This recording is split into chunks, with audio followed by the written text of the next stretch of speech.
No sugar day 48. आज 48वा दिवस आहे की मी साखर अजिबात खात नाही आहे. पण हो, मी माझं नेहमीचं जेवण मात्र जेवते. प्रयत्न माझा हाच असतो की काहीतरी आपण प्रोटीन बेसिस असं काहीतरी खाण्याचा प्रयत्न करू प्रत्येक मीलमध्ये. आज मी परत एकदा चना सलाड करते. हा खरं सलाड माझा आता फेवरेट झाला आहे. याच्यामध्ये लाल चणे मी वापरलेले आहेत आणि बरेच वेळा मी जेव्हा एखादी आमटी वगैरे करते तेव्हा ते थोडेसे शिजवून ठेवते. तर यामध्ये असलेलं जे काही सलाड तुमच्याकडे असेल ते तुम्ही घालू शकता. कांदा, टोमॅटो, काकडी आणि त्यामध्ये 2 चमचे दही घातलेलं आहे. मी ऑरिगॅनो आणि चिली फ्लेक्स वरतून घातले. तुम्हाला हवं तर तुम्ही हिरवी मिरची घालू शकता किंवा इतर कोणतेही मसाले तुम्ही ॲड करू शकता. पण हा सलाड खरंच खूप सुंदर लागतो आणि माझा हा फेवरेट झालेला आहे.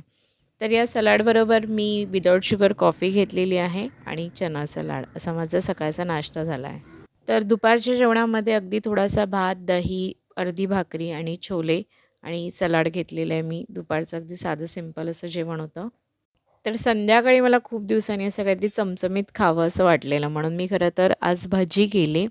एक 2 अंड्याचं ऑमलेट घेतलेलं, छोले आणि भाकरी असं माझं जेवण होतं. पण अर्थात ही भजी मी एअर फ्रायरमधून केलेली आहे आणि खरंच टेस्ट खूप छान लागते.